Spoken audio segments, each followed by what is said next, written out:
Moj obraz ni za ukvir. To je najboljše pri njem. Vsako življenje je alogično. Was Stadium ins Gesicht passt in keinen Rahmen. Das ist vielleicht das Beste an ihm. Jedes Leben ist alogisch.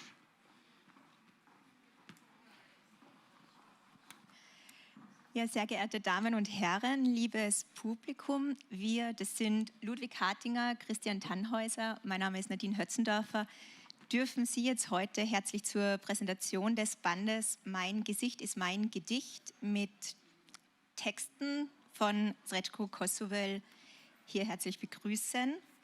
Denn das Herzstück des slowenischen Programmes stellt hier auf der Messe ja die Lyrik dar, Sie haben es schon mitbekommen. Und in diesem Zusammenhang kommen Sie um diesen Dichter nicht umher. Wir sitzen ja auch auf der Srećko Kosovel Bühne.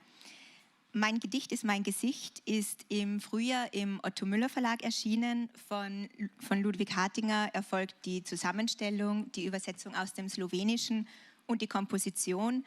Von Christian Tannhäuser stammen die Federzeichnungen und die Holzschnitte. Christian Tannhäuser lebt und arbeitet in Ottensheim an der Donau als Künstler, Illustrator und Verleger. Sein Verlag Edition Tannhäuser hat er 1989 gegründet. Dort erscheint Lyrik, Prosa und Wissenschaft mit Schwerpunkt auf Mittel- und Osteuropa. Seine Buchillustrationen fertigt er aber für verschiedene Verlage an, so eben auch für diesen Band, der jetzt eben im Otto Müller Verlag erschienen ist. Sie bekommen das Buch übrigens, falls Sie es dann erwerben wollen, draußen am Büchertisch. Ludwig Hartinger lebt in Saalfelden am Steinernen Meer und zeitweise auf dem slowenischen Cast als Lektor, unter anderem im Otto Müller Verlag und im Verlag Edition Tannhäuser. Er ist Herausgeber, Verfasser von Essays und dichterischen Tagebüchern in slowenischer und deutscher Sprache. Und er ist Übersetzer aus dem Slowenischen und Französischen. Ludwig Hartinger wurde bereits mehrfach ausgezeichnet, zuletzt 2022 mit dem Laurin-Diplom des Verbandes slowenischer Literaturübersetzer. Und diesen Samstag hier auf der Messe im Ehrengastpavillon wird ihm der Fabian-Haffner-Preis 2023 verliehen für seine herausragenden Übersetzungen von den Gedichten Srećko Kosovels, die eben in diesem Band versammelt sind.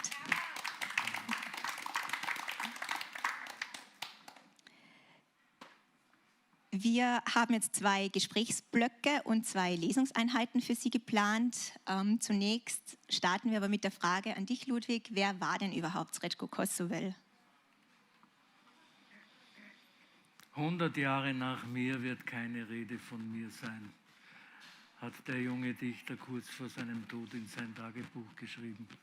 Jetzt, fast 100 Jahre nach seiner Geburt, sitzen wir auf einer Bühne, die seinen Namen trägt. Das ist auch eine schöne dichterische Arkade. Srećko Kosovel ist auf dem slowenischen Karst zur Welt gekommen. Das ist diese Hochebene oberhalb von Triest.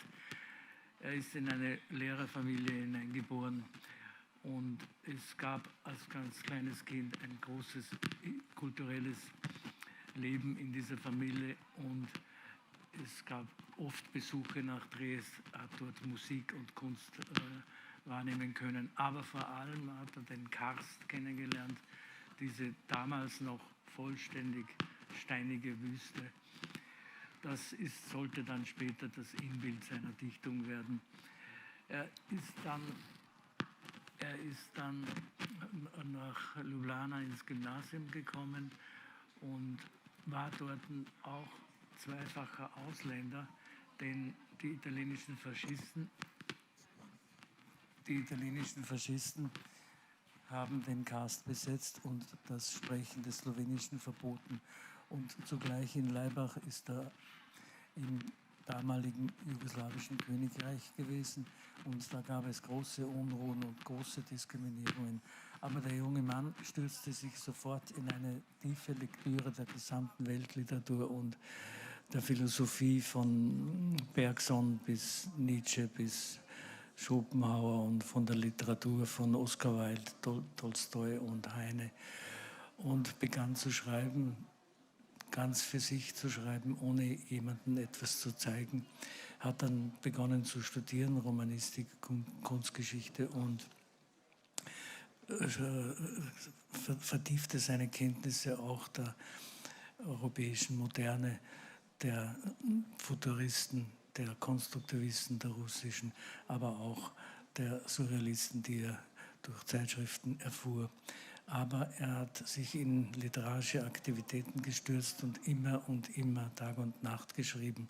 Seine Kommilitonen haben sich immer beschwert, dass immer die Feder gekratzt hat, von früh bis spät. Und er hat dann lediglich in 24 Gedichte in Frauenzeitschriften veröffentlicht, plante dann noch im letzten Sommer 1925 ein Buch, das nicht erscheinen sollte, hat dann im Herbst einige öffentliche Auftritte gemacht mit seinen sehr expressiven Gedichten. Und dann im Frühjahr macht er noch einen Vortrag vor dem slowenischen Bergarbeitergebiet und hat dann den Zug verpasst und hat sich erkältet und ist dann gleich darauf qualvoll mit 22 Jahren an Meningitis gestorben. Dieser Mann hat in seinem ganz kurzen Leben über 1400 Gedichte geschrieben, über 80 Prosastücke geschrieben, 300 Briefe geschrieben an die verschiedensten Freunde und Persönlichkeiten.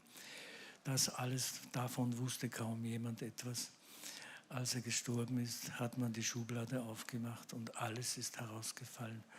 Und man wusste nicht, man konnte nicht mehr feststellen, wann er welche Gedichte geschrieben hat. Und so ist es dann auch gekommen, dass erst 40 Jahre nach seinem Tod überhaupt der Großteil seiner Gedichte veröffentlicht wurde, vor allem auch seine avantgardistischen Gedichte.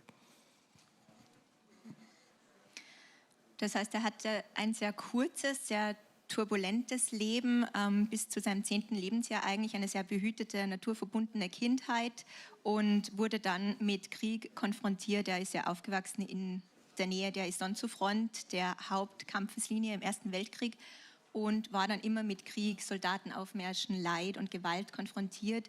Und all diese Motivik ist ja dann auch in sein Werk eingeflossen. Einen Querschnitt daraus ist in diesem Band nachzulesen. Dazu gibt es aber auch Prosa- und Essayfragmente, Auszüge aus Notizbüchern und Briefen. Im Nachlass von Kostovel verstreut finden sich auch immer wieder Kurznotizen, Einfälle, die er notiert hat, und all das ist ebenfalls in den Band mit hineingenommen. Und du, Ludwig, hast dir für all das ja eine sehr besondere Komposition überlegt. Ja, also ich habe zuerst, vielleicht sollte ich das noch sagen, am Ende eines Gedichtes hat der 20-jährige Dichter geschrieben, morgen ab nach Paris. Er ist nie aus Slowenien herausgekommen, während ich 20 Jahre war und habe eine französische Übersetzung an der Seine bei den Bouquinisten gefunden und habe dort gelesen, Lézardet, tu seras le désir. Zerrissen wirst du dich sehnen. Ich habe damals noch gar nicht gewusst, dass das ein slowenischer Dichter ist, habe ihn dann aus den Augen verloren. Als ich dann 20 Jahre später den slowenischen Cast kennengelernt habe, die slowenische Literatur kennengelernt habe, erinnerte ich mich an diesen Dichter und habe in einer Castoline begonnen zu übersetzen und wusste sofort, das ist der Dichter deines Lebens. Und habe dann später zu einem runden Geburtstag von ihm monatelang, fast 1,5 Jahre lang, den Nachlass studiert. Und da hat sich mir das ganze Werk dargestellt als eine einzigartige Wortlandschaft, eine Wortlandschaft, die ganz ähnlich ist wie der slowenische Cast, also der Reichtum von solchen Kontrasten, von solchen über- und unterirdischen Gegenständen, Gegensätzen. So wollte ich eine Zusammenstellung machen des gesamten Werks, dass man sozusagen als Leserin, als Leser durch das Buch wandert und unten sozusagen als unterirdischer Fluss Auszüge aus Tagebüchern und Briefen. Also man wandert durch eine orphische Landschaft und man kann alle Aspekte dieser Dichtung nehmen. Ich hatte da zwei Vorbilder oder zwei Ideen dazu. Kosovel schrieb selbst, der Mensch sucht sein Gesicht, mein Gesicht ist Cast. Und Vor über 100 Jahren hat ein französischer Dichter seinen letzten Gedichtband in dieser Weise gestaltet, dass er über die weißen Blätter das Gedicht platziert hat, nämlich Stéphane Mallarmé mit seinem Würfelwurf. Und er hinterließ auf seinem Schreibtisch einen Zettel, in 100 Jahren wird man die Bücher so machen.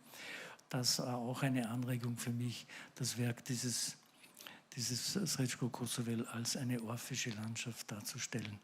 Das ist der Hintergrund für dieses. Und da hatte ich einen kongenialen Weggefährten, den Holzschneider und Buchkünstler Christian Tannhäuser, der, wie ich es einmal formuliert habe, der Licht aus dem Holz schneidet und in dessen Linienführungen die sichtbaren und unsichtbaren Myzele einer Landschaft wie als Gesicht zu zeichnen versteht. Auch er ist immer zum Cast gefahren und hat eben den Weg durch dieses Buch zeichnerisch gestaltet. Dieses Naturerleben auf dem slowenischen Karst, die Karstverbundenheit, die ist also sehr zentral in der Lyrik Kosovels, immer und sehr intensiv befindet er sich im Dialog mit der Landschaft, die ihn umgibt. Sie bildet einen Hauptbestandteil seines Werkes. In den Notizen ist dann sogar stellenweise zu lesen, wie er Steine oder den Wind als Schwestern und Brüder bezeichnet oder vom Fluss schreibt, der ihm erzählt. Ludwig, noch eine Frage an dich, bevor wir dann auch kurz ins Gespräch kommen. Zwar hat sich seine Lyrik im Laufe der Jahre radikalisiert, sage ich mal, aber diese Landschaftsgedichte, die Karstgedichte, hat Kosovel immer verfasst. Eine Charakteristik des Werks von Kosovel ist die Gleichzeitigkeit und Parallelität verschiedener dichterischer Verfahren. Also das konnte der lyrische Anhauch eines Naturgedichts sein, aber es konnte zugleich eine spracherneuerische, experimentelle Art zu sein. Da wir nicht wissen, wann er welche Gedichte geschrieben hat, ist es eben diese Parallelität in seinem Schreiben, die immer vorhanden ist. Also er konnte vielleicht in der Früh ein Gedicht über den Karst schreiben und am Abend dann ein konstruktivistisches Gedicht. Also der Karst ist ein Inbild seiner dichterischen Schaffenskraft. Ja, Christian, in deiner künstlerischen Arbeit beschäftigst du dich mit Landschaften und all ihren Details. Da war es für dich naheliegend, dich mit diesem Dichter auch zu befassen, weil er einfach diese Karstlandschaft so sehr in seinem Werk sein Werk einfach so geprägt hat. Und dazu gleich noch eine zweite Frage. Was war denn das Besondere für dich am Karst? Naja, das geht eigentlich mehr als 30 Jahre zurück, wie ich das erste Mal über den Karst drüber gefahren bin. Natürlich ist man zuerst zum Meer unterwegs und man merkt halt später, wie schön eigentlich die Landschaften auf dem Weg dorthin sind. Und das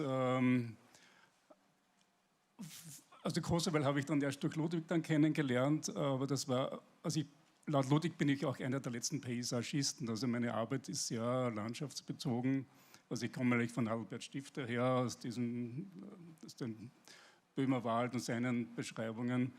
Also diese Landschaft fasziniert mich jedes Mal wieder neu, also ich war jedes Jahr am Karst, zum Teil mit der ganzen Familie. Ich weiß nicht, wer diesen Karst nicht kennt, es ist eine ganz besondere Landschaft. Es ist oberhalb von Triest, aber zwischen Meer und dem Karst und dieser Hochebene sind kleine Berge. Man sieht das Licht des Meeres, aber man sieht es nicht, das Meer direkt.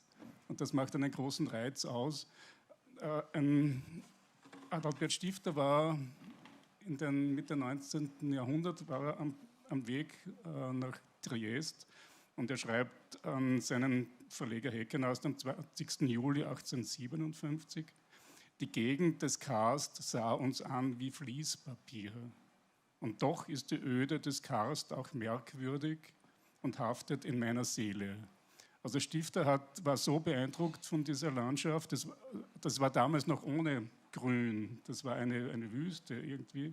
Also auch diese Bezeichnung Fließpapier, das ist eigentlich Löschpapier, was keiner mehr kennt, also die Jungen schon gar nicht mehr. Also ein Papier, was eigentlich die Flüssigkeit wegnimmt, trocken macht. Und man spürt auch nicht nur das Meer, sondern auch die unterirdischen Flüsse. Diese Landschaft hat einen ganz besonderen Klang. Also von dem kulinarischen und von Weinen will ich gar nicht reden, weil sonst müsste man sofort wieder hinfahren. Die Leute sind sehr nett und ich habe mir natürlich bei meiner Arbeit vorgestellt, nachdem diese Landschaft heute begrünt ist, also man sieht schon die Steine dann immer wieder auch, wie das eben gewesen war zur Zeit Kosovels. Also ich habe hier ein Leporello aufgelegt, das können Sie später dann noch anschauen. Meine bevorzugte Zeit zum Zeichnen am Karst ist der Februar, wenn kein Laub auf den Bäumen und Sträuchern ist. Dann hat man diesen Durchblick in diese Landschaft rein.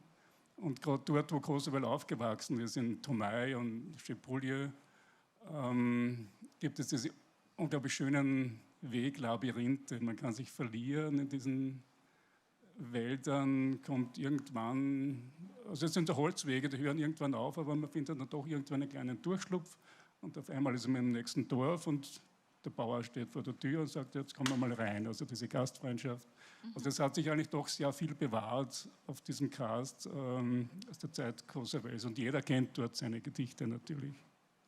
Das heißt zunächst eine zufällige Entdeckung und dann natürlich in Kombination mit der Projektidee, auch dieses Buch hier zu erstellen, dann wirklich mit Kosovel in Verbindung und noch mehr Anlass, um sich damit tiefergehend auseinanderzusetzen in deiner illustratorischen Arbeit, in deiner künstlerischen Arbeit. Genau, und ich habe das Buch nicht zweimal illustriert. Also ich habe das vor 20 Jahren selber verlegt und die Idee war von Ludwig, wir sollten das neu auflegen und ich habe gesagt, nein, mit diesen Zeichnungen und Holzschnitten, das geht gar nicht. Ich war in der Zwischenzeit jedes Jahr wieder am Karst, viel gezeichnet und ich wusste, das muss ich neu machen. Ja, und man fährt ja gerne hin und es ist ja keine Strafe, wenn man wieder am Karst ist und dann darf zeichnen. Und gerade im letzten Februar ist dieses Leporello unter anderem auch entstanden. Und also jetzt bin ich mit dem Buch zufrieden, jetzt stimmen die Zeichnungen, jetzt fließt alles besser durch. Und, ja. Und wie gehst du da so eine Arbeit an? Weil das ist ja schon sehr beeindruckend und zeitaufwendig auch. Nein, Zeichnen geht schnell. Also es ist nur das Problem, wenn die Bohrer geht, da muss man aufpassen, dass man eher ein kleines Format in der Hand hat. Nein, ich mache möglichst viel. Also es gibt meistens 10-mal so viel Zeichnungen, als was im Buch dann unterkommt. Also ich mache es auch einfach so gern. Das merkt man auch. Also sehr viel Liebe zum Detail auf jeden Fall. Ja, Dann ja würde es ist also immer das große Panorama und auch bis ins kleinste Detail. Also beides muss in so einem Buch drinnen sein, wie so ein bisschen in den Gedichten von Kosovel immer auch ist. Genau. Dann, Ludwig, würde ich sagen, bekommen wir von dir einige Gedichte Kosovels zu hören.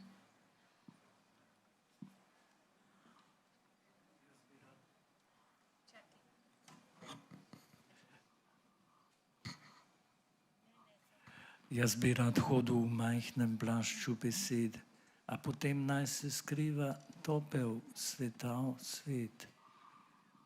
Kaj je razkošje, kaj je bogatstvo?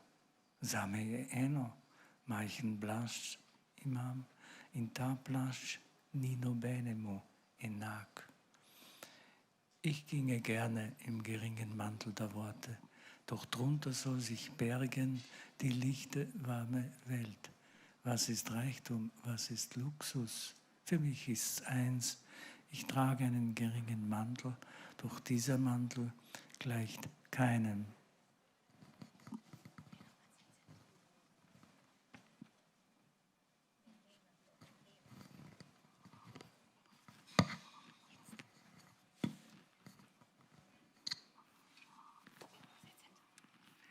Allein durchs Dorf, im Finstern ächzen Rehblattern, die Bohrer klettert über Mauern, ans Fenster schlägt sie. Wer? Das Fenster erhellt die Finsternis und am Dorfende rauscht die Föhre auf. Er zittert, da sie mich erkennt. Stillen Blicks erkannte ich, dass ich kein anderer bin und auch sie keine andere, dass wir eins sind. Karst.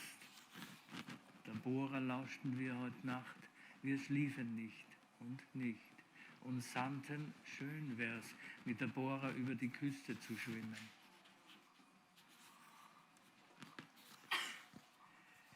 Ich liebe sie, diese einfachen Worte unserer Bauern vom Karst. Ich liebe sie, oh, ich liebe sie mehr als euch, ihr Bürgerpoeten. Als sehe ich das klare Land über der stillen Doline, als sehe ich Felsen und Föhren bewachen diese Doline. Ich liebe sie, ihre scharfe Stille, wie eine rissige Hand winken sie wieder und wieder mich her, das verlorene Kind.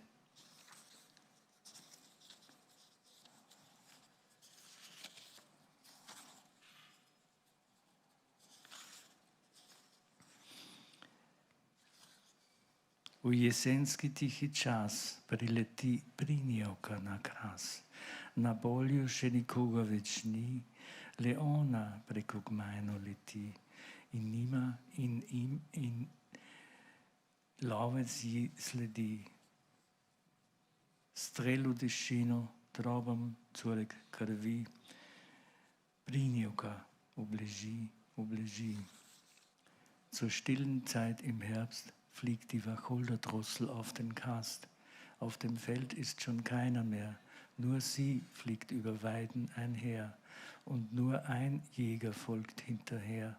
Ein Schuss durch die Stille, ein dünner Strahl Blut. Die Wacholderdrossel liegt tot. Sah Föhren wachsen zum Himmel, friedliche Stoiker durch Sonnenfeuer, sah schon den Brand, der sie verzehrt. Auf ein weißes Polster steckten alte Berge die Köpfe zusammen und sind verstummt. Föhren rauschen, mit wem sprechen sie? Sah, wie sie pilgerten, brennende Säulen zum Himmel. In Asche zerfiel mein Körper.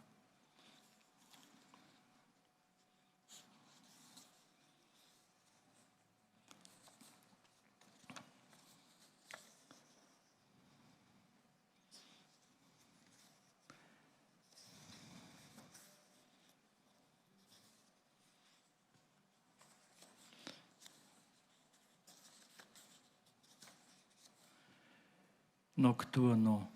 Ich zerschlage meinen weißen Karst, mit Mühe zerschlage ich ihn und denk an Beethovens Gesicht.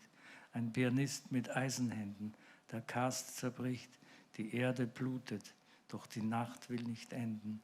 Warum die weißen Schiffe im Hafen? Hinterm gelben Segel verbarg sein Gesicht der Matros. Sonne brennt. Was träumt er?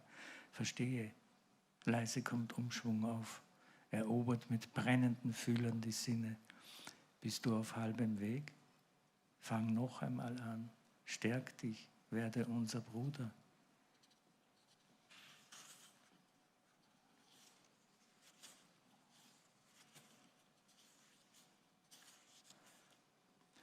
Weit ist der Weg zwischen was ich bin, was ist und was ist.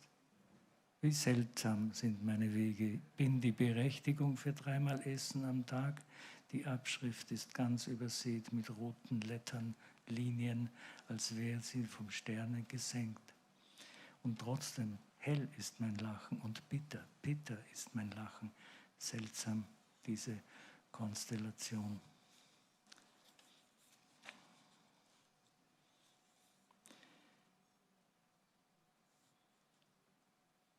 Naše oči je zalila lava goreča in sivi prah cementnih stolpov spekel nas ustnice. Kot drevje goreče smo se nagnili v novi dan. Unsere Augen überflutete brennende Lava und grauer Staub von Zementtürmen ätzte uns die Lippen. Wie brennende Bäume neigten wir uns in den neuen Tag. Hey, grüner Papagei, sag, wie ist's in Europa? Grüner Papagei erwidert, der Mensch ist nicht symmetrisch.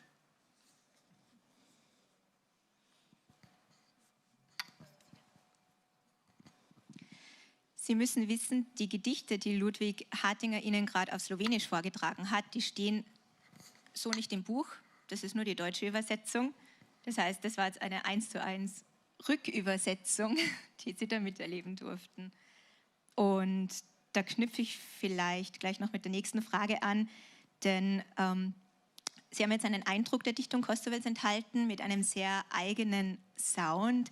Die Gedichte, die zeichnen sich aus durch sprachliche Neuerungen, durch fehlende Interpunktion oder Syntax und manchmal entbehren sie sogar jeglicher logischer Ordnung.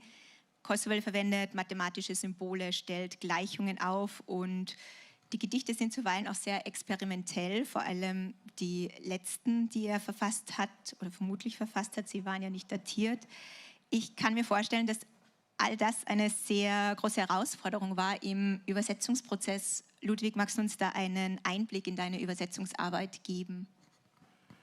Ja, zunächst habe ich mich in diese orphische Landschaft vertieft, indem ich monatelang völlig allein in der Handschriftenabteilung der Universität Nationalbibliothek in Ljubljana studiert. Ich musste diese Handschrift erst lernen und lesen lernen.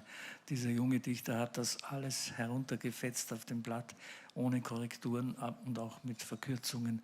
Das alles zu lernen war schon eine sehr große Schwierigkeit und dann eben auch verschiedene Zuordnungen zu treffen. Aus Briefen konnte ich einige Hinweise bekommen, wo etwas dann in einem Gedicht auftaucht und wo ich mir dann dachte, das könnte vielleicht im letzten Sommer seines Lebens gewesen sein. Das Übersetzen von Kosovel ist deshalb so schwierig, nicht weil er vielleicht hermetische Gedichte geschrieben hat, sondern gerade diese ganz einfachen Worte, die er in eine unverwechselbare Folge, in einen Rhythmus aufgehen ließ. Also jeder junge angehende Dichter oder Dichterin in Slowenien, wenn man da einen Vers vorliest, das ist Kosovel, das merken sie sofort, den ganz bestimmten, wie du sagst, Sound, diesen Ton, diese rhythmische Folge. Aber es sind manchmal auch ganz durchscheinend und trotzdem ganz kristalline Bilder, wie zum Beispiel "Bist du wund, von Tauschärfe wund?" Also das zu übersetzen ist eine große Schwierigkeit. Es gehört eben dazu, dass man das Fremde in das eigene aufgehen lässt. Und das ist bei Kosovel ganz schwierig. Er hat auch sehr viel gereimt und das habe ich nicht so vermocht nachzubilden. Vielleicht hätte das unser Dichter H.C. Artmann ganz gut gekannt können. Ich habe stattdessen die Reime ersetzt mit Anspielungen, mit rhythmischen Alliterationen und das ist manchmal ganz gut gelungen. Also ich habe meine ersten Übersetzungen dem Peter Handke auf dem Cast vorgelesen und er sagte mir, sei einfach so wie der Cast bei den Übersetzungen, sei karg, aber klar. Wir kennen uns ja auch schon ein bisschen und du sagst ja dann häufig oder komprimierst quasi das, was du jetzt auch erzählt hast, dann in der Aussage, dass eine Übersetzung ja nicht immer haargenau so klingen muss wie das Original, sondern wie ein Original. Ja, genau, das ist das schöpferische Paradox der Übersetzung, dass es nie so klingen kann wie ein Original, aber dass es so klingen muss wie ein Original. Du bist jetzt Übersetzer, auch als Lyriker, also du schreibst ja auch selber, aber auch als Übersetzer bist du ja bekannt für deine Wortneuschöpfungen. Auch das hast du jetzt ein bisschen angeschnitten, um eben dem Wortsinn in der Übersetzersprache so gut wie möglich zu entsprechen. Da ist in diesen Gedichten dann teilweise zu lesen von Felsöden oder vom Erstgras. Das sind ja keine Wörter, die man auch im Duden nachschlagen kann und somit ist es schon sehr besonders, eben genau diese Übersetzungen von Ludwig Hartinger auch zu lesen. Ja gut, es sind aber Worte eben der slowenischen Sprache. Also Seno ist eben das erste Gras und es gibt auch einen Ausdruck für das zweite Gras, Otava und eine ganze Reihe. Also da muss man hineintauchen in den unglaublichen Reichtum der slowenischen Sprache. Das ist ja auch ein Grund, warum das Slowenische zu meiner zweiten Herzsprachkammer geworden ist. Schön gesagt. Bevor du uns dann zum Abschluss noch einige Gedichte von Kosovel vorlesen wirst, sollten wir noch mal darüber sprechen, wieso Kosovel heute denn einer der bedeutendsten Dichter der slowenischen Poesie ist und der europäischen Avantgarde. Was ist denn das Besondere an seinem Werk? Ich habe vorhin schon erwähnt, charakteristisch ist die Gleichzeitigkeit von verschiedenen dichterischen Ausdrucksformen, also lyrischer Anhauch, Spracherneuerung, dann Reime, dann Bildkonstruktionen, aber immer alles aufgehoben in seiner Empfindung des Castes. Aber er hat schon sehr früh eine eigene Art des Dichtens zu entwickeln begonnen und ich möchte sie so beschreiben. Er suchte eine Synthese zwischen dem Naturerleben, den existenziellen Erfahrungen seines Lebens und den politischen Gegensätzen seiner Zeit. Erster Weltkrieg, Ende des Ersten Weltkrieges.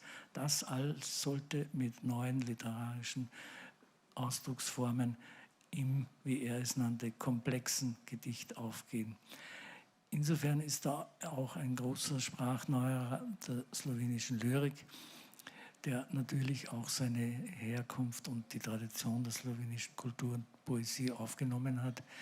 Andererseits ist da auch eine singuläre Gestalt der europäischen Avantgarde, weil wir wissen, dass kaum surrealistische Dichter Naturgedichte geschrieben haben. Und das geht aber bei ihm zusammen, die konstruktivistischen Gedichte zusammen mit dem Naturerleben des Cass und seiner Gänge. Das ist eigentlich etwas ganz Besonderes in seinem, was ihn so auszeichnet. Und es gibt kaum eine Generation slowenischer Lyrikerinnen und Lyriker, die nicht begonnen haben, indem sie in seine Wege gingen. Also auch sehr einzigartig für die Zeit damals. Seinen Bekanntheitsgrad hatte er trotzdem nicht gleich nach seinem Tod irgendwie erlangt oder weitergeführt quasi. Also er wurde nicht sofort entdeckt, du hast das vorhin schon gesagt, er hatte auch ein Werk von 1400 Gedichten, 80 Prosatexten, Theaterentwürfen, Essays, Brief- und Notizbüchern hinterlassen. Das ist aber erst sehr spät entdeckt und aufgearbeitet worden. Und dass er dann überhaupt in diesem Ausmaß bekannt wurde, also zu Lebzeiten war er auch noch nicht so sehr bekannt, er hat da gerade mal 40 Gedichte veröffentlicht, hatte also fast schon eine gewisse Wirkungslosigkeit, kann man sagen. Und dass er dann doch in den 60er, 70er Jahren diesen Bekanntheitsgrad erreicht hat, den er bis heute eben hat, da hat es ja auch maßgeblich du damit zu tun. Also die Veröffentlichungsgeschichte von Srećko Kosovels Werk ist eine windungsreiche, eine voller Verhinderung oder Auslassungen oder nur Teilstücke aufgreifend. Kurz nach seinem Tod haben Freunde einen kleinen schmalen Auswahlband gemacht, der aber ganz marginal wichtige Gedichte in seinem Werk beinhalten. Dann ist Anfang der 30er Jahre eine erste Sammlung veröffentlicht worden, ohne seine experimentellen avantgardistischen Gedichte. Und 40 Jahre nach seinem Tod wurde das im slowenischen Literaturraum erst veröffentlicht, diese ganze breit gefächerte Poesie dieses Dichters. Man hat sich natürlich gefragt, was wäre gewesen, wenn diese Art des Dichters schon früher bekannt gewesen wäre. Welche Wege wären dann die slowenischen Dichterinnen und Dichter gegangen? Dann sind 4 Bände, ein Gesamtwerk erschienen. Und als ich dann monatelang den Nachlass studierte, habe ich eine ganze Reihe von Gedichten entdeckt, die noch nie veröffentlicht gewesen sind. Und habe dann zusammen mit einem Freund ein großes Album gemacht, fand übrigens auf einem kleinen Zettel den Satz, der Traum des Ikarus, Gedichte von Srećko Kosovel. Er hatte da auch schon so einen Plan. Ich habe dann 150 dieser Gedichte in Faksimile veröffentlicht, Briefe von Zeitgenossen und Fotografien entdeckt. Und das ist ein großer Erfolg gewesen in der slowenischen Verlagslandschaft. Hat 12 Auflagen erlebt und es ist das meistverkaufte Buch über Poesie nach dem Zweiten Weltkrieg. Danach, es wurde natürlich in der Öffentlichkeit gefragt, warum muss das ein Ausländer machen, diese Entdeckung. Ich habe damals gesagt, der Zugang zum Nachlass ist frei. Da geht es halt um Liebe, das zu studieren. Und danach haben dann doch einige Wissenschaftler und auch einige Dichter weiter geforscht. Und jetzt kann man sagen, was die Poesie betrifft, ist jetzt fast jeder Beistrich veröffentlicht. Und es ist auch so, dass Coursovel auf der ganzen Welt übersetzt wird. Also es kann eine brasilianische Ausgabe geben oder eine katalanische. Mir ist es gelungen, vor 2 Jahren eine chinesische erste Ausgabe zu veröffentlichen. Wird dort ganz groß angenommen, dieser Dichter. Und jetzt ist es auch so, dass in der deutschen Sprache unter anderem auch durch mein Buch das wieder so in den Vordergrund treten kann. Und es ist aber dennoch so, dass eine große historisch-kritische Ausgabe seines Werkes, vor allem was Prosa betrifft und was seine dramatischen Entwürfe betrifft und noch eine ganze Reihe, da gibt es noch so viel zu entdecken. Und der gesamte Briefwechsel, ich habe einmal im Zimmer der Tochter seines Bruders 40 Schuhschachteln gesehen mit lauter Briefen seiner 3 Schwestern aus der Zwischenkriegszeit. Und da ist noch eine ganze große Menge über sein Leben zu entdecken, vor allem auch noch die genaue Entdeckung seines gesamten Opus. Also noch viel zu tun, aber dieser Gastlandauftritt ist sicher mal ein großer Schritt nochmal in die richtige Richtung.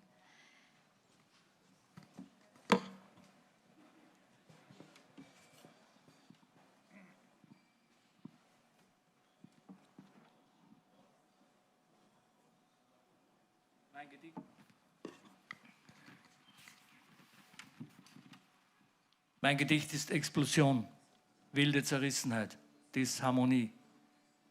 Mein Gedicht will zu euch nicht, ihr aus Gottes Vorsehung Marotten, tote Ästheten, Museumsmotten. Mein Gedicht ist mein Gesicht.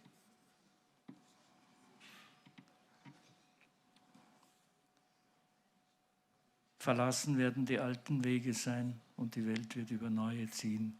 Das ungeschriebene Wort ersteht, um Wirklichkeit zu sein. Das ungeschriebene, ungedachte, das nie geahnte Wort, fern von blendendem Licht. Dem Licht ist Tod. Aus dunkler Verdammnis entsteht es. Erlöst, gepriesen, im Dunkel geboren. Und alles Alte wird vergehen. In graues Dunkel sinken himmelhohe goldene Burgen, doch zwischen Seelen fallen noch letzte weiße Brücken. Plötzlich schien es, als hätte sich diese ganze Realität verschoben. Verrückt, wie sich ein Boot auf dem Meer bewegt, wie es sich hebt und senkt, an den scharfen Rändern der Häuser, Berge, Straßenstangen bemerktest du seltsame, regenbogenfarbene Schatten, dieses geheimnisvolle Zwielicht von diesseits und jenseits säumten. Zwischen diese harte Realität und Ewigkeit trat Neues, die immerzu bewegliche, schwingende Form von anhaltendem Wechselspiel und Verwandlung. Reale Schatten verlängerten sich ins Unendliche. Ein Mensch, der auf der Straße ging und mit dem Schatten des Jahrhunderts weiterreichte, denn die Sonne war schon hinter ihm.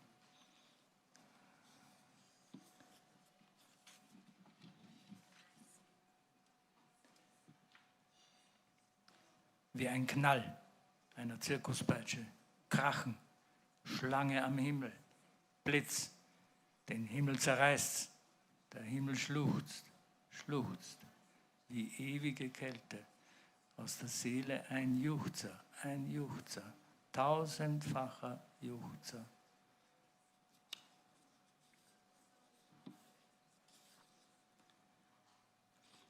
Grimmiger Herbst kommt, die Sterne sind zynisch, 1, 2, 3, 4, 5, ein jeder verdammt, wir alle in der Reihe, 1, 2, 3, weißer Zaun, schattige Villa. Den taunassen Vorhang hast du weggezogen. Mein Gedanke leuchtet stärker als die Sonne. Ziellos gehe ich und dein Hund bellt mich an.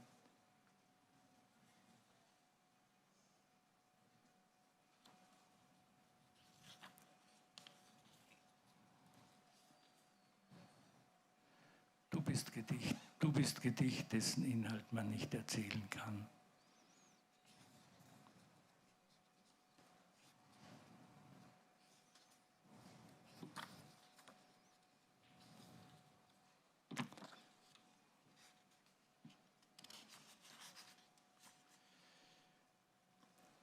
Ich bin zerbrochener Bogen eines Kreises und bin zerschlagene Figur einer Statue und die verhohlene Ansicht irgendeines. Ich bin die Kraft gespalten von Schärfe, als ginge ich über scharfe Spitzen. Immer schlimmer wird mir dein stilles Nahsein. Schwarze Mauern brechen über meiner Seele, Menschen gleichen fallenden Lichtern. Ein einäugiger Fisch schwimmt im Dunkeln, schwarzäugig. Der Mensch kommt aus des dunklen Herz.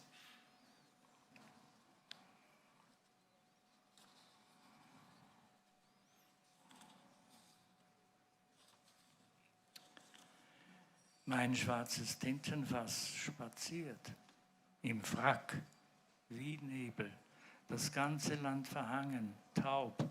Im Heu liegt ein melancholischer Kater, krächzt mit seiner goldenen Violine. Da, da, da, ah.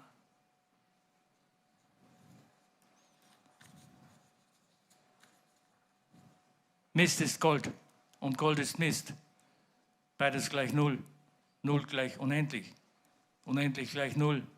A, B, kleiner als 1, 2, 3. Wer keine Seele hat, braucht kein Gold. Wer eine Seele hat, braucht keinen Mist. I, A.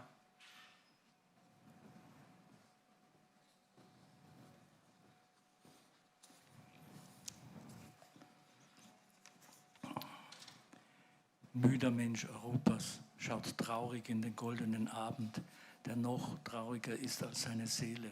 Karst, die Zivilisation ist ohne Herz, das Herz ist ohne Zivilisation. Erschöpfter Kampf, Evakuierung der Seelen. Der Abend brennt wie Feuer. Tod Europas. Erbarmen, Erbarmen. Herr Professor, verstehen Sie das Leben? Europa stirbt.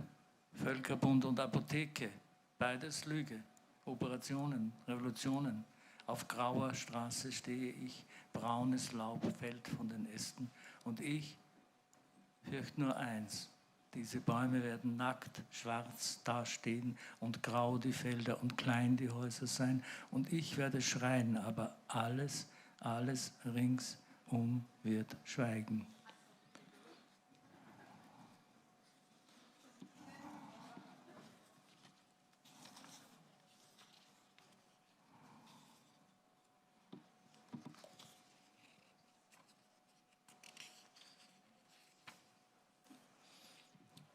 Das Lachen des König Dada. Befehl Nummer 35. Plötzlich hat sich erwiesen, das Abendrot gefährdet den Staat. Deshalb wird das Abendrot jedes Mal, wenn es sich zeigt, ins Schwarze Meer gesperrt. Aufs Goldmosaik der Grabstadt strahlt die leuchtend rote Dämmerung. Ein einsames Pferd trabt herum im Feld. Zauber der Dämmerung. Das Pferd ist melancholisch. Hvala lepa, danke.